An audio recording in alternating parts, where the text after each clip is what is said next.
Bonjour, bonjour. Shalom, mes bien-aimés, que la grâce et la paix de notre Sauveur soient glorifiées, soient bénies, soient glorifiées.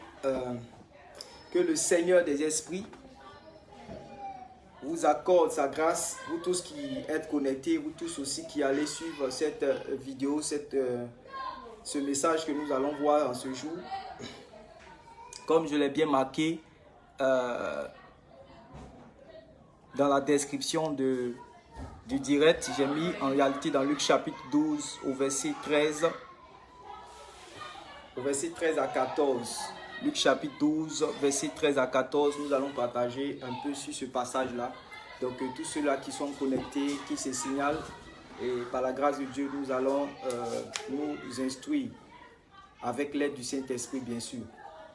Donc que le nom du Seigneur soit béni et que son nom soit glorifié. Donc dans Luc chapitre 12, le verset 13 à 14, il est écrit ceci. Du milieu de la foule, un homme dit à Jésus, « Maître, dis à mon frère de partager avec moi l'héritage que notre Père nous a laissé. » Mais Jésus lui répondit, « Mon ami, qui m'a établi pour être votre juge ou votre arbitre en matière d'héritage? Qui m'a établi pour être votre juge? Qui m'a établi pour être votre juge ou votre arbitre en matière d'héritage? » Que le Seigneur soit béni pour tous ceux-là qui sont connectés. Que le Seigneur soit béni. Oui, bienvenue à ma soeur Vanessa Assis. À la grâce de Dieu, nous allons partager un peu. Nous allons réfléchir sur un verset un peu ensemble. Et le Seigneur m'a fait la grâce de lire un peu ce passage et de voir encore certaines choses pour nous instruire. Et que le Seigneur te bénisse, ma bien-aimée sœur. Voilà, à cause du bruit ici, je vais essayer de mettre une petite mélodie parce qu'il y a un peu de bruit ici. Voilà. Que tous ceux-là qui sont connectés également, voilà, ce signal, que le Seigneur vous bénisse.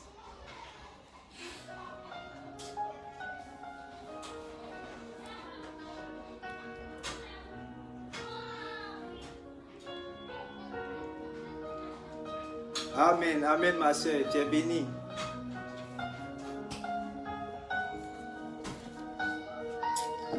Père, merci pour, Seigneur mon Dieu, ce temps que tu nous accordes. Merci d'inspirer, Seigneur mon Dieu, ce message.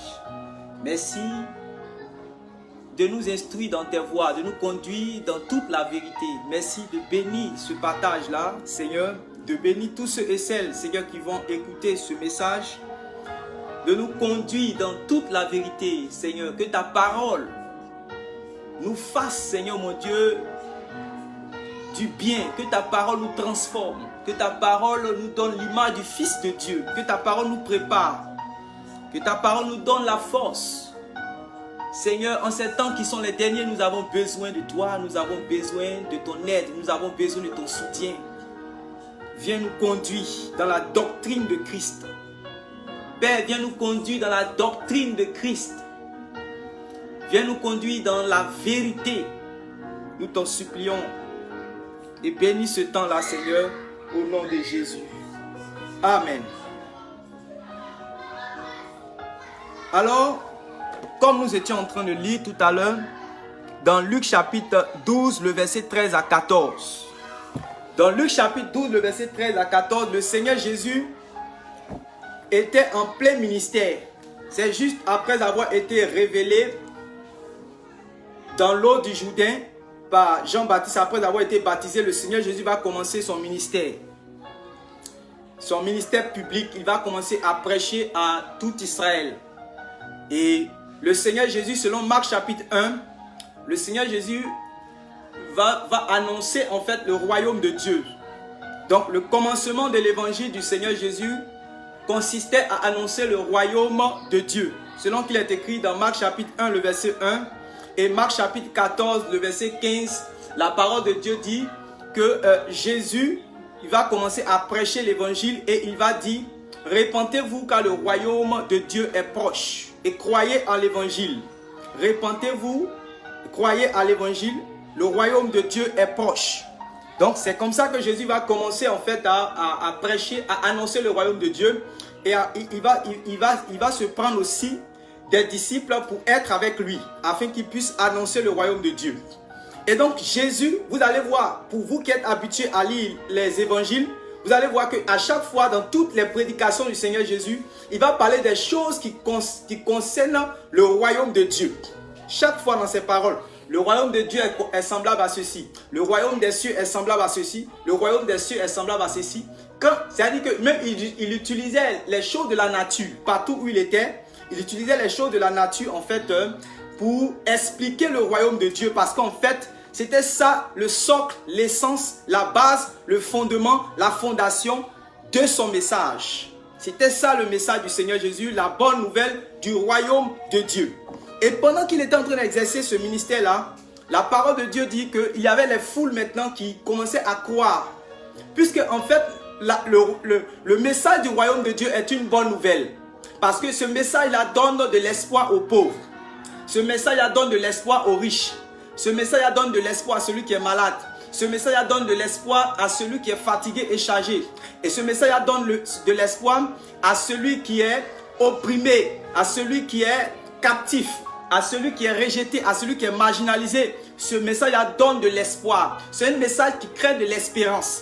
Voilà pourquoi quand le Seigneur Jésus, même dans Matthieu chapitre 5, quand il va commencer à prêcher l'évangile, il va dire heureux ceux-ci, heureux ceux qui sont oppressés, heureux ceux-là qu'on maltraite, heureux ceux qui sont pauvres en esprit. Donc quand le Seigneur Jésus parlait, il donnait en fait de l'espérance à ceux qui étaient désespérés. Il donnait de l'espoir à ceux qui étaient abattus. Il donnait de la vie à ceux-là réellement qui étaient marginalisés, qui étaient mis à côté. Vous voyez? Et le royaume de Dieu est une bonne nouvelle. Donc à chaque fois que le Seigneur Jésus dans sa prédication va commencer à parler du royaume de Dieu, la parole de Dieu dit dans la foule, c'est-à-dire que dans son auditoire, la foule qui était là, qui l'écoutait, il y a un homme qui a dit ceci. Écoutons bien, c'est une réflexion que nous allons voir en ce jour. Du milieu de la foule, un homme dit à Jésus, « Maître, dis à mon frère de partager avec moi l'héritage que notre Père nous a laissé. » Pourquoi réellement cela est venu dans son esprit? Parce qu'il a entendu parler d'héritage. Il a entendu parler du royaume de Dieu. Souvenons-nous même de la maman de Jacques et Jean. À chaque fois que le Seigneur Jésus parlait de son royaume, en même temps, elle est venue auprès du Seigneur Jésus. Elle dit, quand tu vas venir dans ton royaume, il faut mettre mon fils ici et l'autre aussi, il faut le mettre là-bas. Donc en fait, ce dernier-là, lui, il a entendu parler du royaume de Dieu, héritage. Donc, il voulait en fait se saisir maintenant du nom de Jésus, de la gloire de Jésus, de la puissance de Jésus, pour que Jésus puisse intervenir dans son affaire, parce qu'il a entendu héritage. Donc lui aussi, il est venu aussi avec aussi son héritage. Il y a ce qu'il va dire. Il va dire, du milieu de la foule, un homme dit à mon maître, et un homme dit à Jésus, Maître, dis à mon frère de partager avec moi l'héritage que notre Père nous a laissé. Au verset 14, il écrit, mais Jésus lui répondit. Écoutons la réponse du Seigneur Jésus. Jésus lui répondit, mon ami, qui m'a établi pour être votre juge ou votre arbitre en matière d'héritage? Cette question réellement m'a un peu choqué, m'a un peu étonné pour une personne comme Jésus de répondre, qui m'a établi comme juge ou comme arbitre en matière de votre héritage. J'étais vraiment un peu surpris par cela. Parce que Jésus, c'est facile pour lui de trancher dans cette affaire. Parce que Jésus était, en réalité, c'est-à-dire qu'il a toute la sagesse. La parole de Dieu dit qu'il a l'esprit sans mesure. Il est le Christ. C'est lui-même réellement, c'est lui qui a donné l'esprit de sagesse même à Salomon pour que Salomon puisse juger dans les affaires d'Israël. C'était facile pour lui réellement de juger dans cette affaire. La Bible même l'appelle le juste juge. C'est lui-même qui va juger. Mais en réalité, Jésus avait tellement son cahier de charge, tellement sa feuille de route, tellement sa mission était tellement chargée. Il avait un message précis. Il était venu pour une mission précise. Il était venu accomplir une mission précise. Sa feuille de route était chargée. Vous voyez? Donc il pouvait même dire, il pouvait même parler dans cette affaire. Mais en fait, comme il n'est pas encore, c'est-à-dire qu'il n'a pas encore rempli pleinement sa mission, Regardez ce que Jésus a dit, ça m'a étonné. Il dit, mon ami, qui m'a établi pour être votre juge ou votre arbitre en matière d'héritage? Je veux qu'un peu nous puissions réfléchir un peu pourquoi le Seigneur Jésus peut dire ce genre de choses. Parce qu'en réalité, quand nous lisons dans Jean chapitre 1, le verset 17, la parole de Dieu nous dit que la loi est venue par Moïse, mais la grâce et la vérité sont venues par Jésus. Vous voyez? Donc voici la doctrine que Dieu va donner à son fils Jésus pour venir enseigner. Parce que selon Malachie chapitre 3, Jésus est un messager. Jésus va venir non seulement pour servir de rachat, de rédemption, pour payer le prix, pour que nous soyons sauvés, mais Jésus-Christ aussi va venir avec un message. Beaucoup de personnes pensent que le Seigneur Jésus est venu simplement pour accomplir le sacrifice expiatoire, pour servir qu'on appelle ça, quelqu'un qui va mourir pour que nous soyons sauvés simplement. Si c'était le cas, lorsque Jésus est rentré par exemple dans le temple, dans Luc chapitre 4, et qu'il a pris le rouleau, et qu'il a fini de dire, l'Esprit du Seigneur est sur moi pour annoncer aux captifs la délivrance, pour annoncer une année de grâce de l'Éternel, et qu'il a fermé. La Bible dit que les pharisiens ont entendu cela, ils voulaient le tuer. Si Jésus-Christ est venu dans le monde seulement pour mourir à la croix, pour que son sang verse, pour que nous soyons sauvés, en ce moment, depuis le premier jour où il a commencé à prêcher et qu'on voulait le tuer, Dieu allait permettre qu'on puisse le tuer. Mais Dieu n'a pas permis qu'on puisse le tuer parce que le Seigneur Jésus était venu avec une doctrine. Cette doctrine qui était auprès du Père, cette doctrine qui est dans le sein du Père, le Seigneur Jésus était venu pour nous la faire connaître. Vous voyez, le Seigneur Jésus était venu pour nous la faire connaître. Parce que c'est dans cette doctrine, c'est dans cet enseignement que se trouve la vie éternelle. Moïse est venu avec la loi, mais la grâce et la vérité sont venues par Jésus-Christ. Et donc, Jésus, dans sa feuille de route, il est venu avec la grâce. C'est-à-dire, il est venu pour mourir, afin que nous qui sommes les pécheurs, nous qui sommes liés par nos péchés, nous qui avons été captifs, nous qui sommes liés par le péché, nous soyons délivrés. Vous voyez, nous soyons délivrés. Donc ça, c'est Jésus-Christ qui vient avec la grâce. Jésus-Christ vient avec la grâce, mais Jésus-Christ vient aussi avec la vérité. C'est-à-dire qu'il a un enseignement conséquent. Il a un enseignement poignant qu'il est venu communiquer aussi à l'humanité. Un comportement, une conduite, une manière de vivre qu'il est venu transmettre à l'humanité. Parce que c'est en cela que nous allons pouvoir être à l'image de Dieu. La Bible dit que le Fils est un avec le Père, en ce que le Fils en fait a la doctrine. Le Seigneur Jésus dit, la doctrine que j'enseigne, cela ne vient pas de moi. Vous voyez? Et donc le Seigneur Jésus avait une feuille de route chargée. Voilà pourquoi le Seigneur Jésus dit qu'en réalité, il ne peut pas répondre à cette affaire. Moi j'ai été choqué. Sinon le Seigneur Jésus pouvait parler. Il pouvait dire en réalité, il pouvait donner une parole de sagesse ou bien une parole de connaissance comme il a fait avec la femme samaritaine. Mais en réalité, il voulait nous montrer, à nous qui sommes les prédicateurs, que lorsqu'on est dans un temps d'urgence, lorsqu'on a une feuille de route, lorsqu'on a un message qui nous a été donné et que ce message est complet, c'est sur ça qu'on doit passer du temps. C'est sur ça qu'on doit persévérer. C'est sur ça qu'on doit insister là-dessus. On doit persister là-dessus. On doit se focaliser là-dessus. On ne doit pas se focaliser par exemple sur les miracles. On ne doit pas se focaliser sur la délivrance. On ne doit pas se focaliser sur la guérison. On ne doit pas se focaliser sur, comment on appelle ça même, la prospérité et tout ce qu'on peut, on peut appeler comme aujourd'hui message. Non, on ne doit pas se focaliser là-dessus. On doit se focaliser sur ce que Dieu a donné comme message. Vous voyez? Sur ce que Dieu a donné comme message. Jésus, par cette parole, le Seigneur Jésus voulait dire quelque chose. Parce qu'il y a deux types d'héritage. Il y a l'héritage terrestre. Jésus est en train de dire à cette personne en réalité que la vie d'un homme ne dépend pas de ses biens futurs dans l'abondance. Parce qu'après cette histoire, c'est là que le Seigneur Jésus, il va dire ceci. Regardez, il va dire au verset 15, puis il dit à tous, gardez-vous avec soin du désir de posséder sous toutes ses formes, car la vie d'un homme, si riche soit-il, ne dépend pas de ses biens. Ça veut dire que ici le Seigneur Jésus est en train d'expliquer. Quand il a vu ce dernier, il a discerné dans son cœur. Se saisir du nom de Jésus pour posséder un héritage. Se saisir du nom de Jésus pour se marier. Se saisir du nom de Jésus pour évoluer. Pour se saisir du nom de Jésus pour posséder les choses de la terre. Jésus dit en réalité, la vie d'un homme ne dépend pas de ses biens. Et après, il va raconter une parabole. Il va dire, il y avait un homme qui avait une plantation, qu'il était riche. Et il a décidé encore de s'enrichir encore de plus en plus. Et il dit, il va enlever son grenier, il va recommencer tout. Et quand il sera dans l'abondance, il va dormir en paix. Et il va se la couler douce, tranquillement. Voilà. Et ça dit qu'il sera en paix. Et la Bible dit que, le Seigneur Jésus dit que Dieu lui a dit, tu es fou, tu es insensé.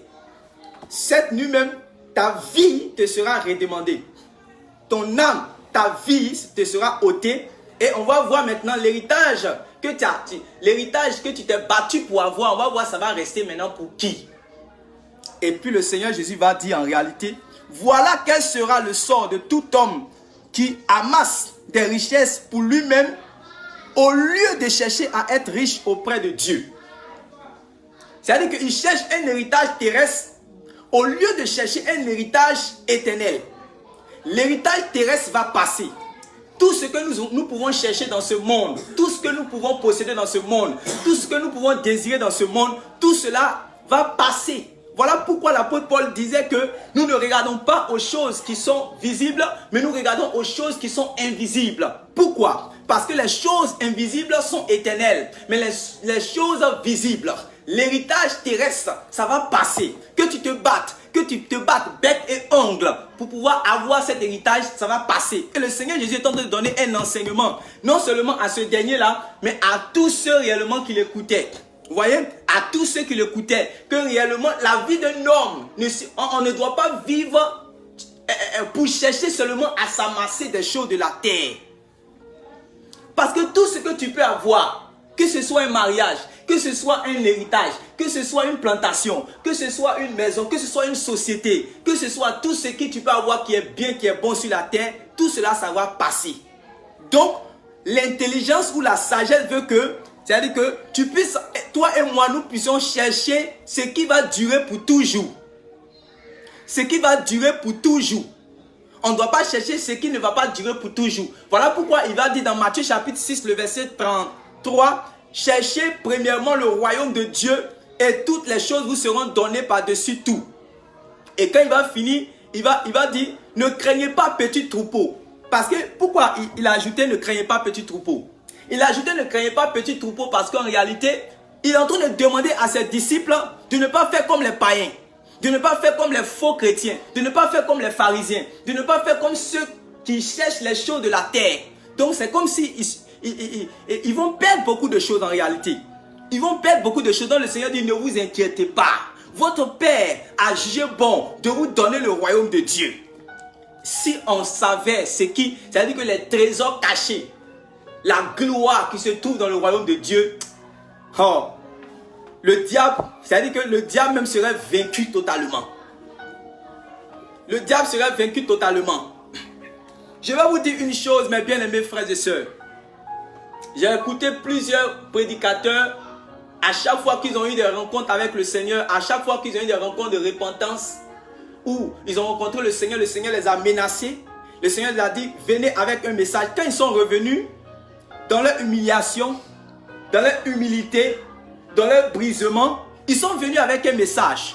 En tout cas, la majorité des serviteurs de Dieu qu'on peut connaître dans le monde, tous ceux qui ont eu une rencontre véritable, après même plusieurs années de ministère, quand ils ont rencontré le Fils de Dieu, quand ils ont rencontré notre Seigneur Jésus, ils sont venus avec un message. Et ce message avec lequel ils étaient venus, ils sont venus avec le message de la repentance. Ils demandent toujours aux gens, oui, j'avais fait ceci, mais le Seigneur Jésus a dit que tout ce que j'avais fait, c'était en vain, parce que les motivations étaient mauvaises. Donc le Seigneur maintenant m'appelle à l'humilité et le Seigneur nous appelle à la repentance. Regardez autour de vous, vous allez voir cela. La plupart d'entre eux, quand ils reviennent, ils disent que le Seigneur les interpelle sur le fait qu'ils doivent prêcher le message de la repentance. Pourquoi? Parce qu'en réalité, la Bible dit ceci. Je vais lire dans Luc chapitre 24. Dans Luc chapitre 24. Pour nous qui nous sommes servis du nom de Jésus réellement pour vouloir posséder beaucoup de choses. Il y avait un qui existait avant nous. Comme il a vu Jésus à côté de lui, il dit à Jésus réellement de venir juger dans son affaire. Voilà, de venir juger dans son affaire. Luc chapitre 24, le verset 47 dit ceci. Et qu'on annoncera de sa part à tous les peuples, en commençant par Jérusalem, qu'ils doivent changer pour obtenir le pardon des péchés. Vous êtes les témoins de ces événements. Vous voyez, verset 46. Voyez-vous, leur dit-il, les Écritures enseignent que le Messie doit souffrir, qu'il ressuscitera le 3e jour et qu'on annoncera de sa part à tous les peuples, en commençant par Jérusalem, qu'ils doivent changer pour obtenir le pardon de leurs péchés. Voilà pourquoi Jean-Baptiste a dit, voici l'agneau de Dieu qui ôte le péché du monde. Jésus-Christ est venu principalement pour ôter nos péchés. Parce qu'en réalité, c'est à cause du péché que nous avons été éloignés du Père depuis le jardin d'Éden. Lorsque Adam a commis le péché, la parole de Dieu dit qu'il a été chassé. Il y a eu 2 chérubins qui ont été mis à la porte du jardin, de sorte à ce qu'il ne puisse pas rentrer pour pouvoir manger de l'arbre de vie afin qu'il puisse vivre éternellement. Il a été chassé. Selon qu'il est écrit, tous ont péché et sont privés de la gloire de Dieu. Donc nous avons été chassés de la sainte présence de notre Père. Et Jésus-Christ est venu dans le monde, selon qu'il est écrit, car Dieu a tant aimé le monde qu'il a donné son Fils unique, afin que quiconque croit en lui ne périsse point, mais qu'il ait la vie éternelle. Donc Jésus-Christ est venu en fait nous rapprocher. Jésus-Christ est venu pour nous réconcilier du Père.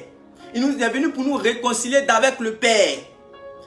Jésus-Christ est venu pour nous rapprocher, nous qui étions loin. Vous voyez, nous qui étions loin, le Seigneur Jésus est venu pour nous rapprocher.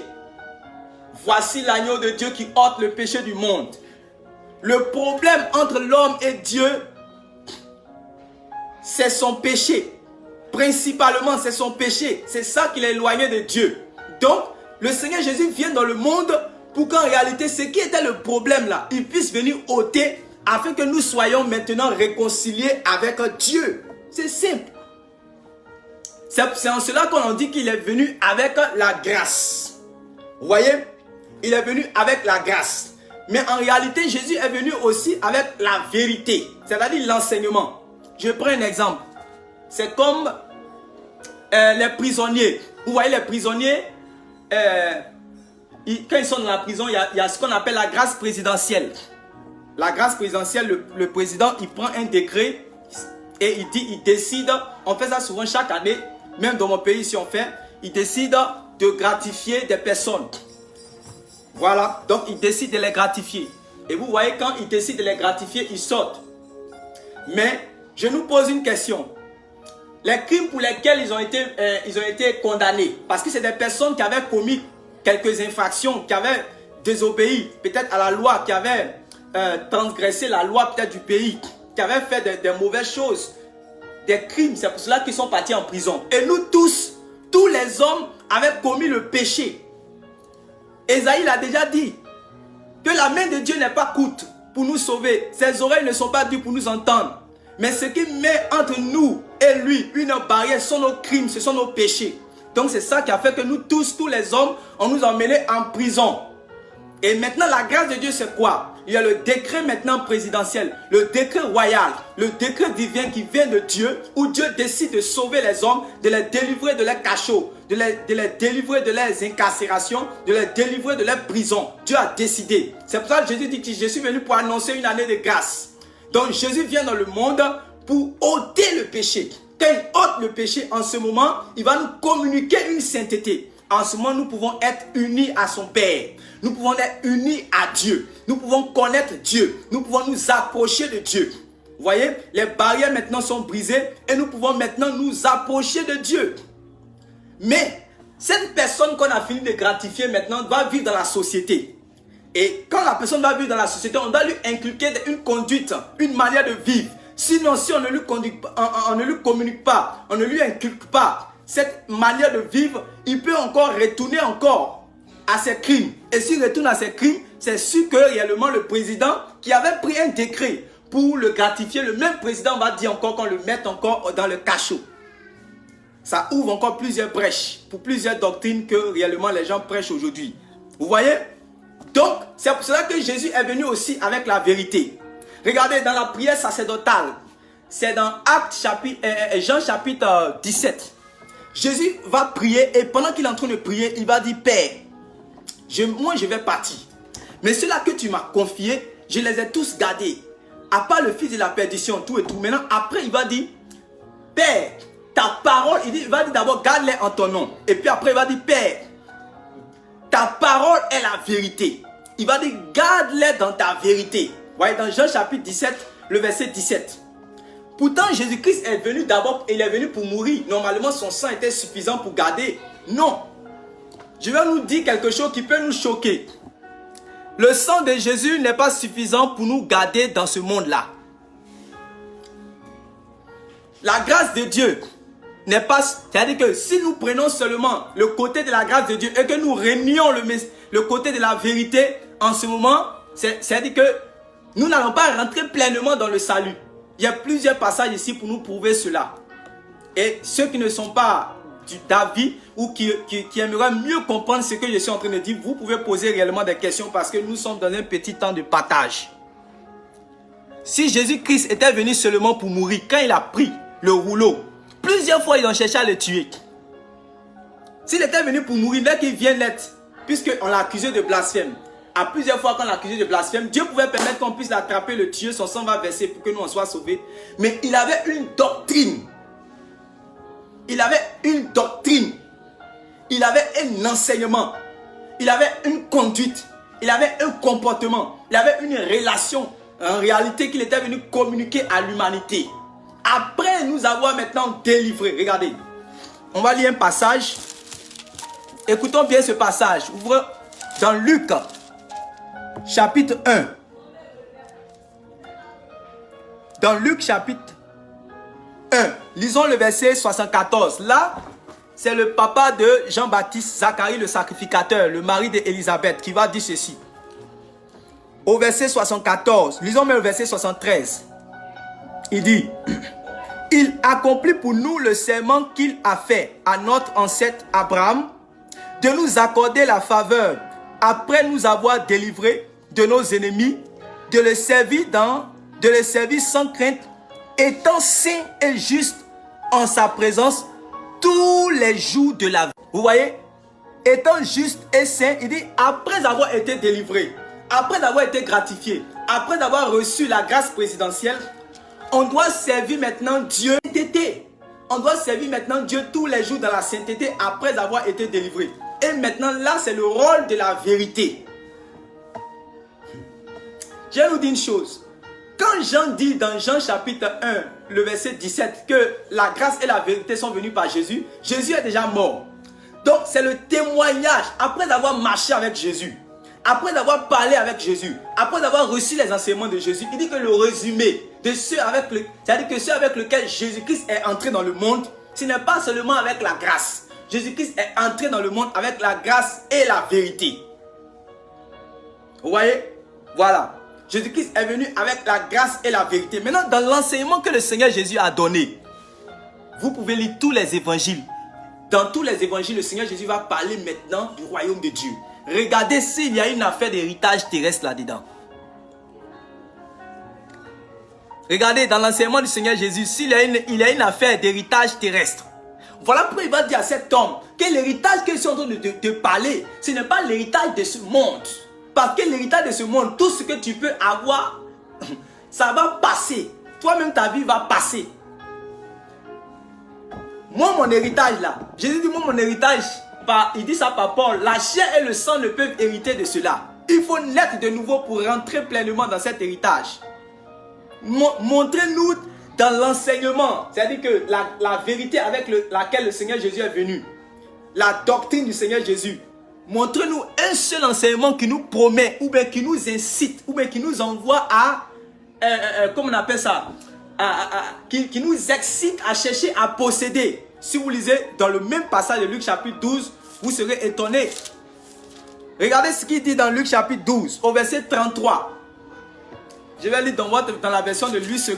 Luc chapitre 12, verset 33. Vous tous prenez, vous pouvez même plaquer ce verset. C'est fort. C'est fort ce que le Seigneur Jésus va dire. Luc chapitre 12, le verset 33. Il est écrit dans Luc chapitre 12, le verset 33. Il dit, vendez ce que vous possédez et donnez-le en aumône. Faites-vous des bourses qui ne s'usent point. Écoutons, hein. Jean-Baptiste avait dit quelque chose de Jésus. Il avait dit que Jésus-Christ est venu, en fait, il est venu avec un témoignage. Et ce témoignage-là, les hommes ne reçoivent pas ce témoignage. Mais celui qui a reçu ce témoignage certifie que Dieu est vrai. Celui qui prend le témoignage du Seigneur Jésus, les paroles publiques du Seigneur Jésus, Jésus avait dit que c'est de l'abondance du cœur que la bouche parle. Donc j'invite le peuple de Dieu, j'invite les serviteurs de Dieu, j'invite les servants de Dieu, j'invite tous les enfants de Dieu réellement à prendre seulement au sérieux les paroles qui sortent de la bouche du Seigneur Jésus. Il n'est pas en train de s'amuser dans son sérieux. On dit celui qui ne prend pas au sérieux ces paroles-là, il va être condamné. C'est Jean-Baptiste qui dit cela. Dans Jean, le chapitre 3. Regardez. Jésus dit, vendez ce que vous possédez et donnez-le en aumône. Faites-le des bourses. Faites-vous des bourses qui ne s'usent point. Un trésor inépuisable dans les cieux où le voleur n'approche point, où la teigne ne détruit point. Et puis il dit, car là où est votre trésor, là aussi sera votre cœur. Cet homme que nous venons de lire l'histoire tout à l'heure, qui était avec Jésus, son trésor réellement était dans cette terre, dans cette vie. Et donc c'est pour cela que son cœur était réellement là-bas. Jésus est en train de parler des choses du royaume, des choses éternelles. Il veut ramener Jésus réellement sur les choses de la terre. Vous voyez, Jésus est en train de prêcher de sorte à ce que son auditoire puisse s'affectionner aux choses d'en haut, dans le monde à venir, dans le royaume nouveau, au renouvellement de toutes choses, dans le royaume des cieux. Voilà quelqu'un qui ramène Jésus aux choses de la terre. Donc, ça va servir maintenant à Jésus maintenant de rentrer en profondeur. Il va commencer à prêcher. Et Jésus maintenant va dire au verset 34. Car là où est votre trésor, là aussi sera votre cœur. Souvenons-nous de cette histoire. De cet homme qui marchait et il était dans un champ. Il a découvert un trésor. Quand il a découvert ce trésor, il a réfléchi en quelques minutes. Il a calculé tous les biens qu'il pouvait avoir à la maison. Il a essayé de les mettre ensemble. Il a vu qu'on ne peut pas comparer le trésor qu'il vient de voir avec tous les biens que lui il a à la maison. On ne peut pas, même sa maison, on ne peut pas. Il a mis cela sur une balance. Regarde, il a mis cela sur une balance. Il a vu que... Donc qu'est-ce qu'il a fait? Il allait vendre tout ce que réellement il avait. Et il est venu s'acquérir le champ pour qu'il puisse posséder réellement, qu'on appelle ça, pour posséder le trésor. Et c'est la même chose. Si nous n'avons pas encore été, c'est-à-dire que nous n'avons pas, je nous dis une chose, personne ne peut rentrer dans le royaume de Dieu si son cœur ne l'a pas précédé là-bas.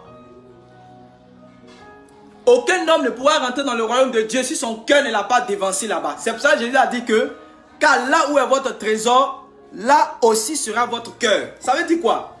Si ton cœur ne t'a pas précédé dans le royaume de Dieu, si ton cœur ne t'a pas précédé dans le royaume de Dieu, ton corps, tout ton être entier ne va pas pouvoir entrer là-bas. Donc tu dois t'affectionner aux choses d'en haut. Tu dois t'affectionner aux choses d'en haut pour que réellement tu puisses entrer là-bas. Vous voyez? Donc aucun enseignement du Seigneur Jésus ne nous incite à chercher à nous amasser les biens réellement de ce monde. Je vais nous dire quelque chose encore. Je vais nous dire quelque chose. Seigneur, aide-moi. Je vais nous dire quelque chose. Il faut faire des nuances. Parce qu'à chaque fois que nous prêchons cela, beaucoup de personnes pensent que nous prêchons la pauvreté. Nous demandons aux gens réellement de ne pas travailler. Non. À chaque fois que nous sommes en train de condamner l'évangile qui incite les gens à s'amasser des richesses, cet évangile soi-disant de prospérité, à chaque fois que nous sommes en train de condamner cela, plusieurs personnes pensent que nous cherchons, nous disons aux gens de ne pas travailler ou bien réellement de haïr l'argent. La Bible n'a jamais dit que, comment on appelle ça, mais l'argent va nous mener en enfer. La Bible a dit que c'est l'amour de l'argent qui va nous mener en enfer. Donc, sachons de quoi nous sommes en train de parler. Est-ce que Dieu bénit les hommes? Oui, Dieu bénit les hommes. Et en matière de bénédiction même, il y a plusieurs types de bénédiction. Il y a la bénédiction spirituelle et la bénédiction naturelle. Est-ce que Dieu, comment on appelle ça? Est-ce que Dieu peut donner un mariage à celui qui le sait? Oui, Dieu donne mariage à celui qui le sait. Moi, quand j'ai connu le Seigneur Jésus, je n'étais pas marié. Les moyens que l'homme doit avoir pour pouvoir se marier, je n'en possédais même pas. Je n'avais jamais pensé à ça et je ne m'y attendais même pas. Au moment où je m'y attendais le moins, c'est là que je suis marié. Donc, Dieu peut accorder le mariage. Mais je ne suis pas venu à Jésus pour me marier. Ça, je ne suis jamais venu à Jésus pour me marier. Non. Donc si toi tu es venu à Jésus pour te marier là, c'est que ce n'est pas le vrai Jésus que moi j'ai connu. Quand on vient à Jésus, c'est parce qu'on a un problème. Et ce problème là, c'est le péché. C'est le problème qu'il y a entre nous et Dieu. En réalité. Et Jésus doit nous délivrer de cela. Je ne suis pas venu à Jésus réellement pour chercher réellement le mariage. Est-ce que Dieu donne travail? Oui, Dieu peut donner le travail. Est-ce que Dieu peut changer la situation sociale de quelqu'un? Oui, Dieu change la situation sociale des personnes. Il y a des personnes qui ne travaillaient pas, il y a des personnes qui n'avaient pas d'emploi, et puis le Seigneur les a fait grâce. Est-ce que Dieu peut ouvrir les portes des nations à quelqu'un? Les portes des nations, c'est-à-dire voyager? Oui, Dieu peut le faire. Je connais des frères réellement qui n'avaient jamais pensé à ça, et puis aujourd'hui qui sont en train de parcourir les nations. Vous voyez? Voilà, Dieu peut faire toutes ces choses. Mais est-ce que cela doit être l'objet de notre prédication? C'est-à-dire que c'est un gros non. C'est un gros non. Ce n'est pas ça qui doit faire l'objet de notre prédication. Parce que nous avons reçu un message clair. Regardons ce qui est écrit dans, comment on appelle ça, Matthieu, chapitre 11. Matthieu, chapitre 28 du moins. Matthieu, chapitre 28. Qu'est-ce qui doit faire l'objet réellement de notre prédication? Est-ce qu'on doit prêcher que réellement, on doit passer notre temps à dire aux gens que réellement Dieu donne voyage, Dieu donne mariage? Non, ce n'est pas ça le message. Je suis désolé. Dans Matthieu chapitre 28,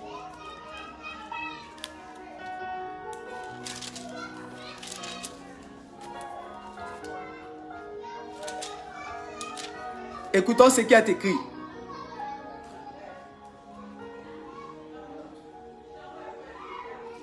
Il dit au verset 19, Matthieu chapitre 28 au verset 19. Allez donc dans le monde entier, faites des disciples parmi tous les peuples, baptisez-les au nom du Père, du Fils et du Saint-Esprit. Au verset 20, regardez. Et enseignez-leur à obéir à tout ce que je vous ai prescrit. Voyez? Enseignez-leur à obéir à tout ce que je vous ai prescrit. Donc, c'est ce que le Seigneur Jésus t'a prescrit. C'est ce que le Seigneur Jésus a prescrit dans la parole de Dieu. C'est ça qu'on doit enseigner. Et c'est ce qu'il va confier aux apôtres. Vous voyez? Jésus-Christ est quitté avec une doctrine au ciel qu'il reçoit du Père. Il vient. Lui, il communique cette doctrine à celle dans les évangiles. Et les évangélistes, sinon les apôtres qu'il a mis autour de lui, entendent et voient un témoignage de lui. Ils reçoivent un message, ils écrivent. Eux aussi, ce qu'ils ont reçu, ce qu'ils ont entendu, ce qu'ils ont vu, ils gardent. Et maintenant, en fait, c'est ça aussi, ils vont communiquer aussi. C'est ça aussi, ils vont communiquer. Donc, si nous voyons dans la Bible que les apôtres n'ont jamais prêché pour que les hommes puissent posséder les choses sur la terre, alors celui qui va faire cela, en réalité, lui-même, il se maudit contre lui-même parce que l'évangile qu'il est en train de prêcher au nom du Seigneur Jésus est un faux évangile. C'est un faux évangile. Il a dit sur lui-même une condamnation. C'est un faux évangile. Jésus dit que lui n'a pas été établi pour venir réellement donner héritage aux gens. Il n'a pas été établi pour venir donner ceci aux gens. Non, il n'a pas été établi pour ça. Il est venu communiquer la doctrine qu'il a reçue de Dieu. C'est ça que Jésus est venu communiquer. Donc les apôtres, quand ils reçoivent aussi cette doctrine, c'est ce qu'ils ont reçu du Christ. C'est ça aussi qu'ils vont nous communiquer. Et celui dans cette génération qui dit que réellement il est appelé, il est envoyé de Dieu, il est apôtre, prophète, évangéliste, docteur, ou bien il prêche la parole de Dieu, il doit dire la doctrine de Dieu. Il doit dire la doctrine de Christ. Il doit pas faire ce qu'il veut. Il ne doit pas prendre... Il y a d'autres qui viennent, non, le Seigneur m'a oint spécialement pour prêcher la guérison. Le Seigneur m'a oint spécialement pour prêcher la délivrance. Le Seigneur m'a oint spécialement de manière exceptionnelle pour enrichir les hommes. Le Seigneur m'a donné une grâce particulière pour faire évoluer les gens, pour que les gens puissent avancer, pour avoir le développement personnel. Vous voyez? Or, c'est-à-dire que ce n'est pas ce que le Seigneur Jésus a transmis, a prescrit aux disciples, aux apôtres. Non. Vous voyez? Ce n'est pas ce que le Seigneur Jésus a prescrit aux apôtres. Donc, je nous dis, mes bien-aimés frères et sœurs, pour que nous puissions avoir accès dans le royaume de Dieu, il faut que notre cœur nous précède là-bas. Si notre cœur, il y a plusieurs personnes, quand on dit par exemple, le Seigneur Jésus vient bientôt, il dit, un frère en Christ, une soeur en Christ. On dit, le Seigneur Jésus vient bientôt. Elle dit, non, que moi je ne suis pas encore marié. Je ne suis même pas encore marié, le Seigneur Jésus va venir. Non, il n'est qu'à attendre d'abord. Parce que vous êtes marié, vous dites, non, le Seigneur Jésus n'est qu'à venir. Tu vois? Donc, elle aime son mariage plus que l'avènement du Seigneur Jésus. Comment quelqu'un comme ça peut rentrer au ciel? C'est impossible. C'est impossible. Non, on dit le Seigneur Jésus vient, sanctifions-nous. Dit non, mais moi j'ai ma plantation là. Ah, vous aussi vous êtes là en ce moment, vous parlez Jésus vient, Jésus vient, Jésus vient. Vous parlez ciel, ciel, ciel. Donc, on n'a qu'à passer toute notre vie à parler seulement de ciel, ciel, ciel. Hein?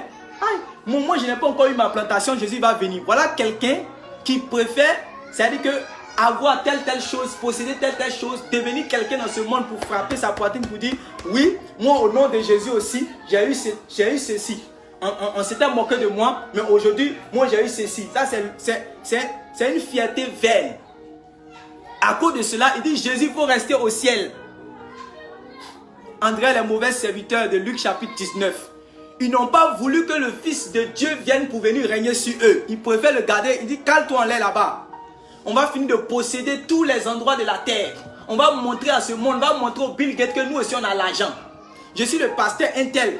Je suis le pasteur Esmel. J'ai montré à Bill Gates que réellement moi aussi je peux avoir les jets privés. J'ai montré à telle personne que moi aussi je peux avoir tel immeuble. C'est triste, comme le frère Charles le dit. C'est triste. C'est triste. Comment on peut... C'est-à-dire que c'est terrible. Hein? C'est triste. Que réellement le Seigneur nous vienne en aide. Toute personne qui va venir un message et que ce message, ce n'est pas ce que les apôtres ont prêché, malheureusement, cette personne attire une malédiction sur elle-même, selon Galates chapitre 1. Tu attires sur toi-même une malédiction parce que tu n'apportes pas la doctrine de Dieu. La doctrine que Jésus-Christ est venu avec laquelle Jésus est venu sur la terre. Jésus a reçu ça du ciel. Quand Jésus est venu, c'est la même doctrine qu'il communique à ses apôtres. Les apôtres aussi, ils vont donner le relais jusqu'à ce qu'aujourd'hui, nous qui sommes parvenus à la fin des siècles, nous puissions avoir aussi ce message. Toi, tu te lèves un matin, tu te dis que donc, toi, tu as été canalisé spécialement par une vision exceptionnelle, par un ange mystérieux. Il t'a donné un message spécifique pour une certaine catégorie de personnes. Regarde comment les gens se sont fait séduire. Les personnes aussi qui cherchaient réellement les mystères, les nouveaux messages, réellement, ils se sont laissés emporter. C'est en cela que l'apôtre Paul a dit que dans les derniers temps, plusieurs réellement vont s'attacher à des doctrines de démons. Ils vont abandonner la foi. Ils vont abandonner la foi pour s'attacher à des doctrines de démons. Quand on dit abandonner la foi, ce n'est pas que tu te lèves un matin, tu dis que je ne suis plus avec Jésus. Je ne crois plus en Jésus. Ce n'est pas ça. Hein? Selon Romains 10, le verset 17, la parole de Dieu dit que la foi vient de ce qu'on entend et ce qu'on entend vient de la parole de Christ. Donc quand tu ne gardes pas, tu ne veilles pas sérieusement, tu ne prends pas au sérieux les paroles de Christ, c'est fini, tu n'as plus de foi. Quand tu commences à croire que le nom de Jésus doit te servir à posséder toutes les choses de la terre, à t'amasser, c'est fini, tu as perdu la foi. Tu as été séduit. Et plusieurs frères et sœurs sont en train de se laisser séduire par ces faux messages-là. Par ce faux message-là. Le temps me manque pour lire Timothée chapitre 6. Même plusieurs chrétiens sont paresseux et ne vont pas lire. Ils ne vont pas lire Timothée chapitre 6. Vous voyez? Ils ne vont pas lire Apocalypse chapitre 2. Ils ne vont pas lire cela. Je vais lire Apocalypse chapitre 2 pour vous.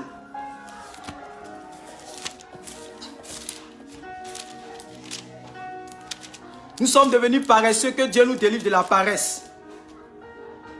Regardons ce que le Seigneur Jésus dit.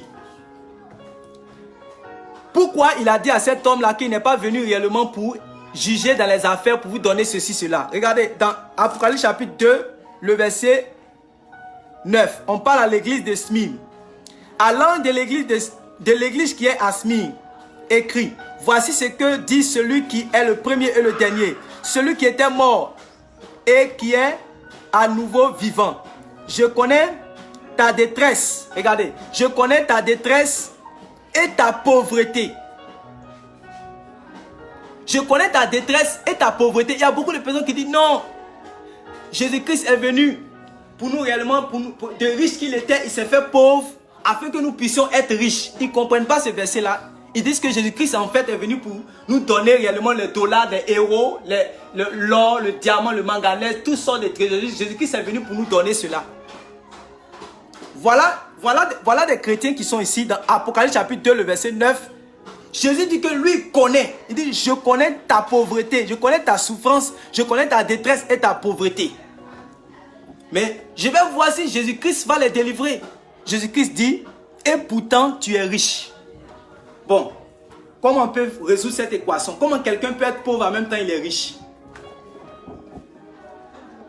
Quelqu'un peut nous expliquer cela? Comment quelqu'un peut être pauvre et en même temps il est riche? C'est quel être sur la terre qui peut être pauvre en même temps il est riche? Alléluia, merci Seigneur. C'est quel être qui peut être sur la terre, il est pauvre en même temps il est riche? Quel être sur la terre, quel homme sur la terre qui peut être pauvre, mais dans sa pauvreté là il est riche? Alléluia. Le royaume de Dieu est formidable. Il y a les merveilles dans le royaume de Dieu. Hein, je nous pose la question, mes bien-aimés qui écoutez ce direct-là, vous qui êtes là, comment un homme peut être pauvre, mais en même temps il est riche? C'est quel homme, c'est quelle catégorie de personne qui peut être pauvre, mais en même temps il est riche? Non, Jésus-Christ est venu dans le monde, de riche qu'il était, il s'est fait pauvre afin que nous puissions être riches. Est-ce que tu comprends ce que ça veut dire? Est-ce que tu comprends ce que ça veut dire? Est-ce que à ceux-là, Jésus-Christ est venu leur donner héros? Jésus-Christ est venu, il est venu faire d'eux des ministres. Jésus-Christ est venu changer même leur situation sociale. Jésus-Christ est venu leur donner des villas. Jésus-Christ est venu réellement leur donner de l'argent. Est-ce que Jésus-Christ est venu faire quelque chose? Jésus dit que je sais que vous êtes déjà pauvres, mais je sais que vous êtes pauvres, mais vous êtes trop riches. Pourquoi? Parce que ce sont des personnes en fait ils se sont amassés des trésors dans le ciel. Ils étaient riches auprès de Dieu.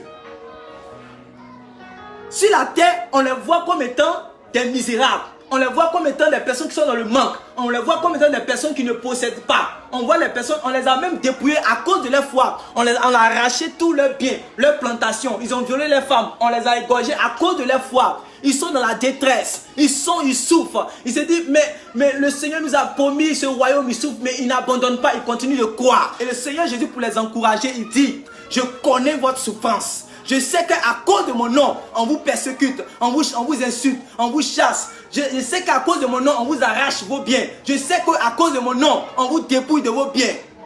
Je connais votre souffrance. Je connais même votre pauvreté. Je sais que c'est difficile même pour que tu puisses avoir 500 francs la journée. Je sais que c'est difficile même pour que tu puisses t'acheter ta maison. Mais cela ne fait pas de toi un moins chrétien. Cela ne peut jamais faire de toi un moins chrétien. L'apôtre Paul a dit, si c'est dans cette vie seulement que nous espérons dans le Christ, nous sommes les plus à plaindre. Le juste vit par la foi. Aujourd'hui, qu'est-ce qu'on appelle la gloire de Dieu? C'est lorsque quelqu'un a 2 voitures, lorsque quelqu'un a une villa R+5, c'est-à-dire que lorsque quelqu'un a immeuble R+5, lorsque quelqu'un a quoi? Les chaussures, lorsqu'il a porté un costume de $200, c'est en ce moment on dit que waouh, la gloire de Dieu est sur toi. Ouais, la gloire de Dieu est sur toi. Regarde comment on a baissé les standards de Dieu. Nous sommes les plus à plaindre. Nous sommes les plus à plaindre. Voilà Jésus en train de féliciter des pauvres. Jésus en train d'encourager des pauvres. Mais en réalité, c'est terrestrement seulement qu'ils sont pauvres et spirituellement. spirituellement, ils ne sont pas pauvres. Spirituellement, ils sont riches parce qu'ils ont passé toute leur vie, c'est-à-dire que à investir dans le royaume de Dieu. Voilà pourquoi auprès de Dieu, Jésus voit leur richesse. Est-ce que nous prenons notre temps à travailler pour chercher à être riches auprès de Dieu? C'est pour cela, quand j'ai lu dans Luc, et lorsque la parole de Dieu a dit que voilà le sort de celui qui cherche à posséder, à s'amasser les biens de la terre, au lieu de chercher à être riche pour Dieu, ou au lieu de chercher à être riche auprès de Dieu. Quand j'ai compris ça, j'ai fait un calcul. Je me suis posé simplement la question. Je me suis demandé, mais Dieu il est où? J'ai dit, ah, mais Dieu au ciel.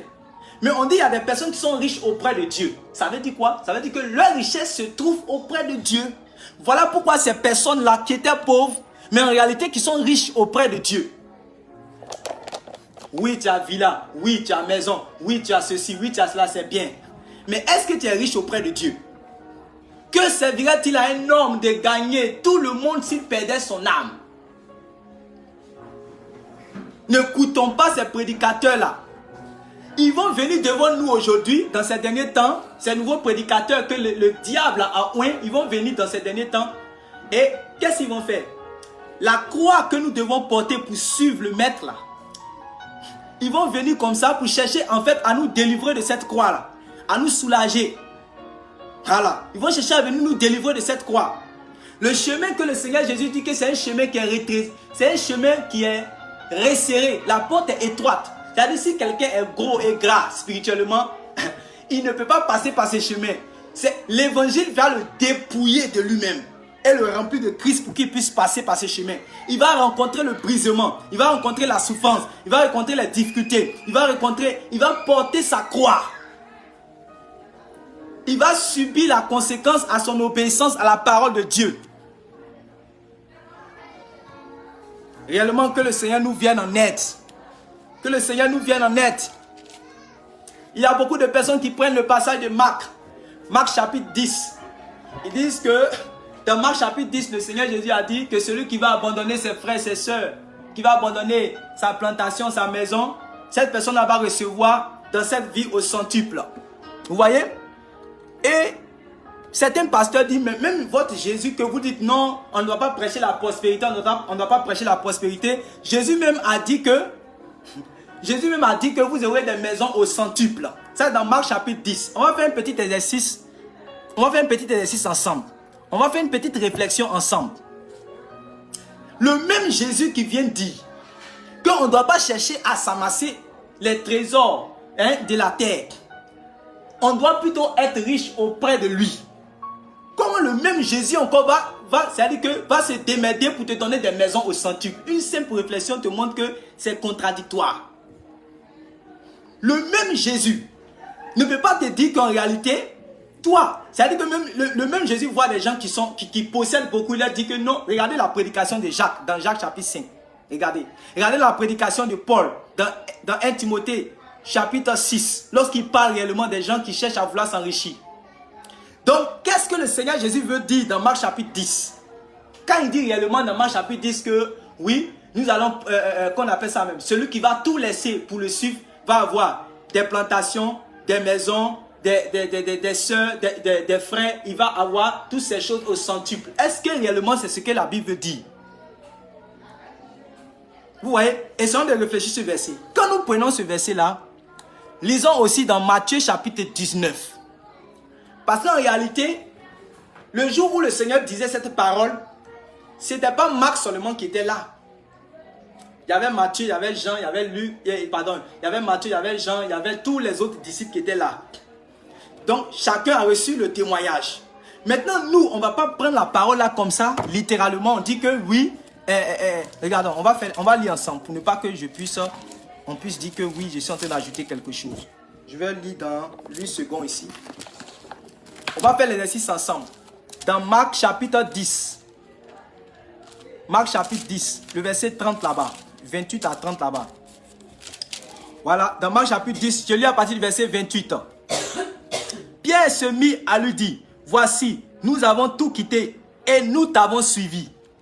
Jésus lui répondit, je vous le dis en vérité, il n'est personne qui, ayant quitté à cause de moi et à cause de la bonne nouvelle, sa maison, ou ses frères, ou ses soeurs, ou sa mère, ou son père, ou ses enfants, ou ses terres, ne reçoivent au centuple. Ici même, vous voyez que la personne qui a traduit, mais ne reçoivent au centuple, présentement dans ce siècle-ci, des maisons, des frères, des soeurs, des mères, des enfants et des terres avec des persécutions et dans le siècle à venir la vie éternelle. Vous voyez que après tout ce qu'on vient de dire, tout ce qu'on vient de voir, quand tu lis ce passage, tu sais qu'il y a un problème. Si tu, en tout cas, tu es honnête avec toi-même. Tu sais qu'il y a un problème ici. Ce que nous sommes en train de voir, c'est un peu fort, mais ça va nous permettre d'aller, de creuser réellement dans les Écritures. Jésus ne peut pas venir demander aux gens dans Luc chapitre 14, selon son enseignement, de ne pas chercher à posséder et en même temps venir dire aux gens de chercher à posséder. Il y a un problème. Donc, qu'est-ce qu'on voit? Il faut chercher aussi un autre témoignage, même chose, pour voir. Matthieu chapitre 19, maintenant on va lire. Dans Matthieu chapitre 19, pour bien comprendre. Dans Matthieu chapitre 19, lisons le verset. Matthieu chapitre 19, lisons le verset 27. Lisons le verset 27. Il est écrit, Pierre, c'est la même histoire, le même jour. Le même jour. Pierre, prenant la parole, lui dit, voici, nous avons tout quitté et nous t'avons suivi. Quand sera-t-il pour nous? Verset 28, Jésus leur répondit, écoutons bien mes bien-aimés frères et sœurs.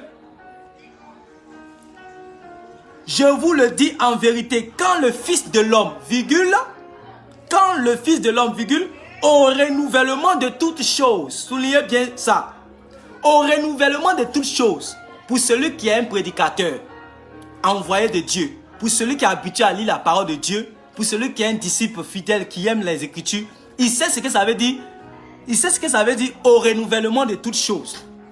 En fait, regarde, je continue. Quand le Fils de l'homme, au renouvellement de toutes choses, sera assis sur le trône de sa gloire, vous qui m'avez suivi, vous serez de même assis sur 12 trônes, et vous jugerez les 12 tribus d'Israël. Et verset 29, il dit, et quiconque aura quitté à cause de mon nom ses frères, ou ses soeurs, ou son père, ou sa mère, ou sa femme, ou ses enfants, ou ses maisons, recevra au centuple, c'est-à-dire que recevra le centuple et héritera la vie éternelle. Donc, quelle est la différence entre ces deux versets? C'est le même, c'est-à-dire que c'est, qu'on appelle ça même, le même verset.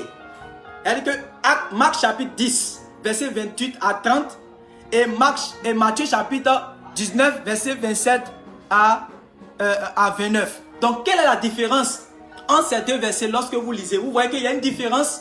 La différence, c'est quoi? Dans Matthieu, l'auteur comment on appelle ça, a ajouté quelque chose de très important. Il a dit ceci. Lorsque le Fils de l'homme, au renouvellement de toutes choses. Donc, mes bien-aimés qui me suivent, le renouvellement de toutes choses, qu'est-ce que c'est? Qu'est-ce que c'est le renouvellement de toutes choses? Si vous lisez dans d'autres versions, vous allez voir même que là-bas, ils vont dire dans le monde nouveau. Dans le monde nouveau. Ils vont dire en réalité dans le royaume de Dieu. Parce qu'en réalité, dans le royaume que Jésus-Christ va venir établir sur la terre, l'équité va, c'est-à-dire que l'équité ce sera un règne d'équité. Ça sera un règne de gloire. Ça sera un règne. La Bible même dit que le Seigneur Jésus est le roi des rois. Le roi des rois. Donc, c'est en ce moment-là que nous allons pouvoir maintenant rentrer réellement dans une gloire. Nous ne devons pas lutter, c'est-à-dire qu'avec ce monde-là, lutter réellement la gloire de ce monde. Non. Non, il faut que l'église puisse posséder ceci. Il faut que l'église puisse posséder cela. Si tu es réellement chrétien, pourquoi tu es en bas? Pourquoi tu n'es pas en haut? Pourquoi tu es à la queue? Pourquoi tu n'es pas à la tête? Et le diable, il va venir subtilement avec ce type de paroles-là pour séduire les gens. Tant que nous n'avons pas connu le temps où Dieu doit nous récompenser de manière solennelle, nous allons nous perdre dans ce monde. Écoutez bien mes frères bien-aimés. Écoutez mes soeurs bien-aimées. Si nous n'avons pas discerné quel sera le temps où Dieu va récompenser ses serviteurs de manière solennelle, le diable va nous séduire. Jésus avait déjà discerné ce temps. C'est pour cela que quand il a été envoyé par le Saint-Esprit dans le désert pour être tenté par le malin. Quand le malin est venu, le malin lui a proposé, d'abord il a vu qu'il avait faim, il est venu avec un besoin existentiel. Il dit, donc si tu es le Fils de Dieu, transforme ces pains et ces pierres en pain que tu manges. Après cela, il vient encore, il dit, Jésus lui a résisté avec la parole de Dieu. Après cela, il dit que si tu te prosternes devant moi, je vais te donner toutes ces richesses, tous les royaumes et leur gloire, car cela m'a été donné. Vous voyez, il a proposé cela à Jésus. Mais Jésus savait qu'en réalité, je vous pose la question, Jésus était roi, puisque Jésus même est né roi. Vous voyez? Pourquoi Jésus n'a pas accepté réellement cette royauté-là? Parce que Jésus savait que Dieu fait chaque chose en son temps. Il y a un temps pour pleurer, il y a un temps pour travailler, il y a un temps pour servir Dieu. Et il y a un temps où nous allons recevoir nos récompenses. Tant que les serviteurs de Dieu dans ce monde-là ne vont pas prendre conscience de cela, ils vont vivre dans la frustration. Ils vont vivre dans la frustration. Parce que c'est quand même difficile de servir Dieu nuit et jour et puis réellement tu ne vois pas. Tu ne vois pas les récompenses. Tu te dis, mais attends, mais je suis en train de servir. Est-ce que je sers un bon maître? Malgré les souffrances, je jeûne, je prie. Je vais rendre témoignage. Je fais toutes ces choses-là. Mais regarde comment je souffre. Est-ce que ce Dieu-là va me récompenser? Tu n'es pas le premier à penser à cela. Il y a eu Pierre qui a pensé à cela. Et comme Pierre a posé la question, voilà la réponse que le Seigneur Jésus a donnée. Il dit, ne vous inquiétez pas. Dans Luc là-bas, il dit, petit troupeau, ne t'inquiète pas. Votre Père qui est dans les cieux a jugé bon. Il lui a plu de vous donner le royaume. Passez dans le royaume. Alléluia. Dans le royaume, les gloires, ce que le Seigneur nous réserve, n'a rien à voir avec tout ce que Bill Gates peut avoir multiplié par 1 milliard. Tout ce que Bill Gates peut avoir, ce que le Seigneur nous réserve dans le royaume de Dieu, c'est-à-dire que ça n'a rien à voir. Parce que même, il y a des trésors même. Dieu qui sait toutes choses, il a caché beaucoup de choses même dans la terre. Il a caché beaucoup de choses même que même les hommes qui sont les chercheurs n'ont même pas encore fini de découvrir. J'aimerais vous dire une chose, que ces choses-là, dans le royaume de Dieu, le Seigneur va faire sortir toutes ces choses. Mais le diable cherche à séduire les gens. Il cherche à séduire les gens. Ils vont commencer à marcher par la vue. Le Seigneur, par l'évangile, nous appelle à marcher par la foi pour que nous soyons dans une espérance. Le diable, non. Il va chercher à nous faire marcher par la vue pour casser notre espérance. Jésus a répondu à Pierre. Il a mis sa récompense dans le monde nouveau. Seigneur, je sais Dieu, ça fait 15 ans. Lui là, il n'a même pas encore 2 ans. Il n'est même pas encore pasteur. Mais il a déjà voiture. Moi, je suis pasteur, ça fait 15 ans. Je n'ai même pas encore de moto. Seigneur, c'est la même là. Elle n'a même pas 2 ans de foi.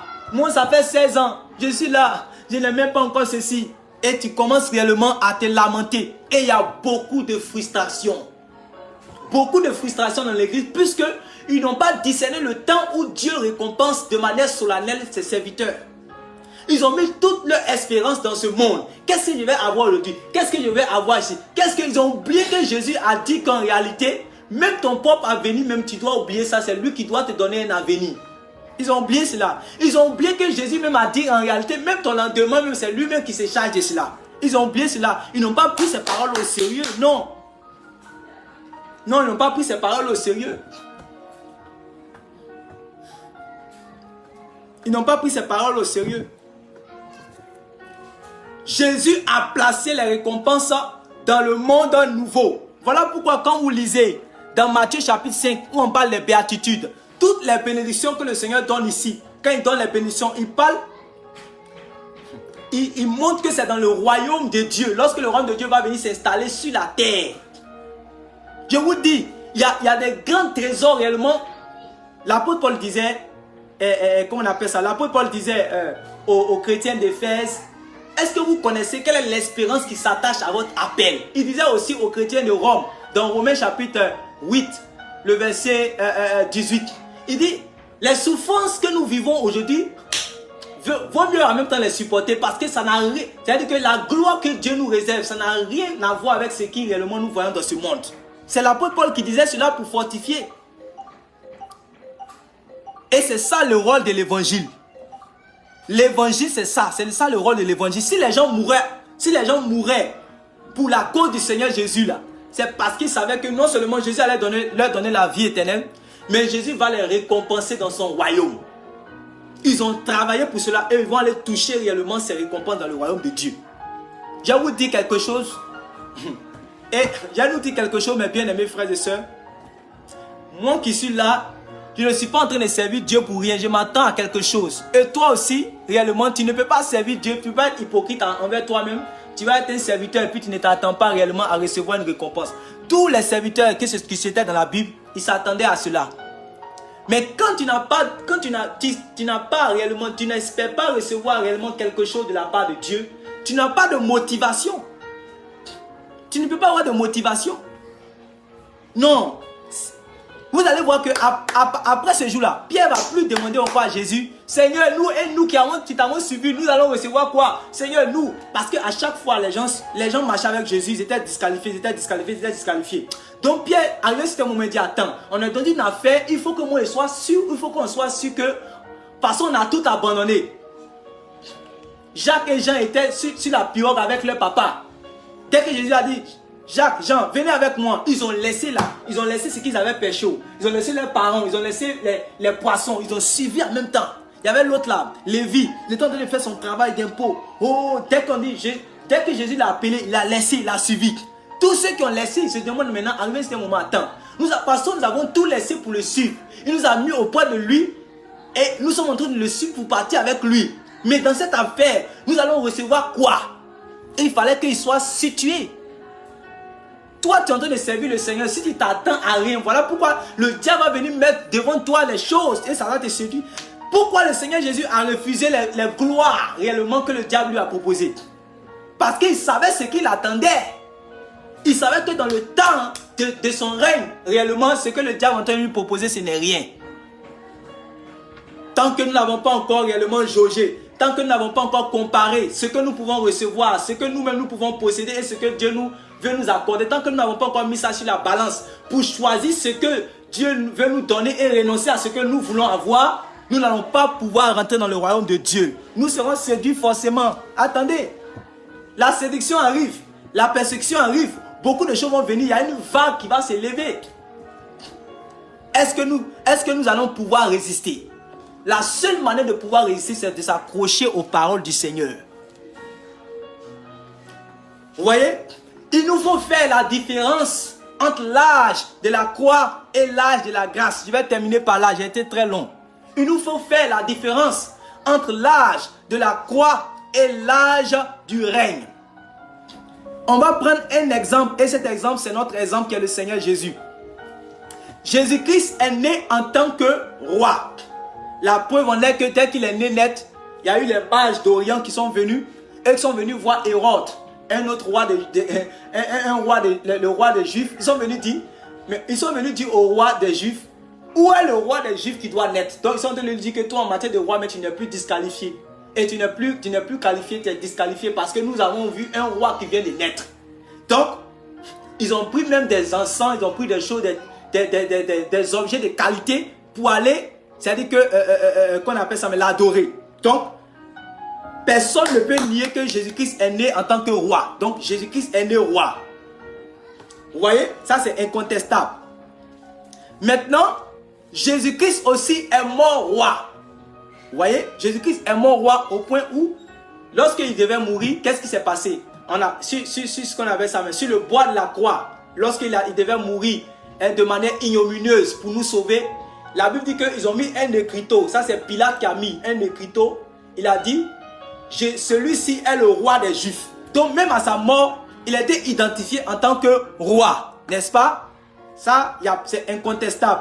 Il est né roi, il est mort roi. Mais la question que je vais nous poser, est-ce que le Seigneur Jésus sur cette terre-là, est-ce qu'il a vécu même comme un prince? C'est sur cette question que réellement je vais nous laisser. Il est né roi, il est mort roi. Mais est-ce qu'il a vécu sur cette terre même comme un prince? C'est sur cette question que nous devons répondre. Nous disons que Jésus-Christ est notre modèle, non? Nous disons que Jésus-Christ est notre modèle. Il est né roi, il est mort roi. Est-ce qu'il a vécu même comme un prince? Réfléchissons à cela. Le Fils de Dieu était suffisamment intelligent. Parce que quelqu'un peut se demander, mais quel est ce type de roi? Il naît roi, il naît roi, il meurt roi, mais il ne vit même pas comme un prince. Quel est donc ce type de roi? Le Fils de Dieu était suffisamment intelligent pour faire la distinction, la différence entre l'âge de la croix et l'âge du règne. Dans l'âge de la croix, il vient pour obéir à son Père. Il vient pour obéir, pour se soumettre à la volonté de son Père jusqu'à la mort. Ça, c'est l'âge de la croix. Et nous tous, nous devons réellement prendre cela comme exemple. Et dans l'âge, il était suffisamment intelligent pour vivre comme un serviteur. Se dépouiller même de toute sa gloire pour devenir rien. Pour qu'en réalité, il puisse se soumettre à la volonté de son Père. Pour marcher dans l'obéissance. Nous sommes dans l'âge